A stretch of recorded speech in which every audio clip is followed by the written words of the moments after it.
Assalamualaikum warahmatullahi wabarakatuh. Halo semuanya. Kami dari kelompok 1 akan menjelaskan tentang periodisasi secara arkeologis. Adapun anggota kelompok kami yang pertama adalah Fitria sebagai pemateri pertama, Syakira sebagai pemateri kedua, Dian sebagai pemateri ketiga, Aina sebagai pemateri keempat, Tara sebagai pemateri kelima, Anggun sebagai pemateri keenam, dan Ica sebagai pemateri ketujuh. Nah, mari kita lanjut ke materi yang akan kita bahas hari ini. Saya Fitria sebagai pemateri pertama akan menjelaskan tentang zaman batu. Para pakar arkeologi membagi zaman praksara menjadi dua, yaitu zaman batu dan zaman logam.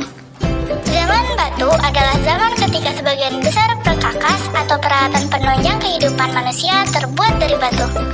Berdasarkan hasil temuan arkeologis, zaman batu dibagi menjadi beberapa zaman, yaitu zaman Paleolitikum atau zaman batu tua, zaman Mesolitikum atau zaman batu tengah, zaman Neolitikum atau zaman batu muda, zaman Megalitikum atau zaman batu besar.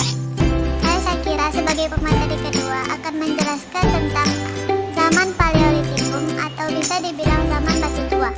Zaman Paleolitikum berlangsung pada masa Pleistosen akhir dan diperkirakan terjadi pada 600.000 tahun. Ciri-ciri peninggalan zaman Paleolitikum antara lain alat-alat masih dibuat secara kasar dan cara pembuatannya tidak diasah atau dihaluskan, misalnya kapak genggam dan kapak perimbas. Saya Dian sebagai pemateri ketiga, saya akan menjelaskan zaman Mesolitikum atau bisa juga dibilang zaman batu tengah. Zaman Mesolitikum dimulai pada akhir zaman es 10.000 tahun yang lalu. Manusia pada masa itu sudah hidup menetap, namun ciri-ciri benda peninggalannya masih seperti zaman Paleolitikum. Adapun benda peninggalannya antara lain kapak sumatralis, yaitu kapak genggam yang ditemukan di Bukit Karang sepanjang pantai utara Sumatera. Selanjutnya saya Ainam akan menjelaskan tentang zaman Neolitikum atau bisa dibilang zaman batu muda. Zaman Neolitikum berlangsung sejak 1500 sebelum Masehi. Pada zaman Neolitikum, manusia sudah hidup menetap. Untuk menunjang kehidupannya, manusia mulai bercocok tanam atau bertani, membuat tembikar, dan membuat tenunan. Ciri-ciri benda peninggalan zaman Neolitikum antara lain alat dari batu yang sudah diasah dan pembuatannya lebih halus. Contoh peninggalannya antara lain kapak lonjong dan kapak persegi. Saya Rara sebagai pemateri kelima akan menjelaskan zaman Megalitikum atau bisa dibilang zaman batu besar.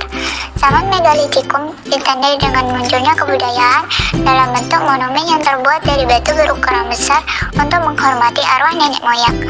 Kebudayaan ini muncul pada akhir zaman Neolitikum.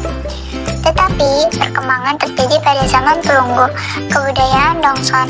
Adapun peninggalan Megalitikum antara lain menhir, dolmen, kubur batu, waruga, sarkofagus, pon dan berunda, dan patung. Saya Anggun, pemateri keenam akan menjelaskan tentang zaman logam. Zaman logam atau perundagian berlangsung ketika manusia pada masa praksara sudah dapat membuat peralatan dari logam. Pada zaman ini, manusia sudah mengenal teknik melebur dan mencetak logam menjadi peralatan.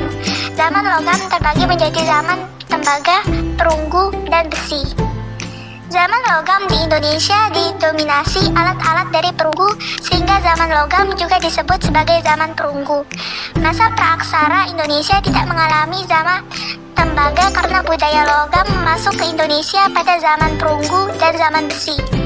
Benda-benda yang dihasilkan pada zaman logam antara lain kapak corok, kapak yang menyerupai curug, nekara, moko, bejana perunggu, manik, dan candrasa, kapak sepatu.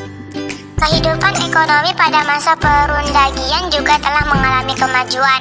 Kegiatan ekonomi masyarakat pada masa perundagian sudah makin kompleks. Kegiatan tersebut terdiri atas pertanian, peternakan, pertukaran, dan perdagangan. Kegiatan perdagangan makin sering dilakukan meskipun masih menggunakan metode barter. Pada masa ini, banyak orang bepergian ke tempat-tempat lain untuk menukar barang-barang yang tidak dihasilkan di desanya. Meningkatnya pengetahuan perbintangan makin mendorong perkembangan perdagangan dan pelayaran. Masyarakat pada masa perundagian juga sudah mulai melakukan pertanian menetap yang berbasis pada sawah. Pertanian sawah merupakan wujud kebudayaan pertanian yang tinggi. Selain memerlukan pengetahuan tentang iklim, pertanian sawah membutuhkan pengelolaan tanah dan irigasi yang baik. Selanjutnya, manusia pada masa praaksara telah memiliki kebudayaan meskipun dalam tingkat sederhana. Kebudayaan ini tumbuh karena manusia dibekali akal budi oleh Tuhan untuk berpikir dan terus mengembangkan kebudayaan dengan manfaatkan alam. Kebudayaan tersebut dapat membantu manusia menjalani kehidupan dengan baik. Sekian materi dari kami. Mohon maaf jika ada salah kata. Kami dari kelompok 1 mengucapkan terima kasih karena sudah mendengarkan dengan baik. Wassalamualaikum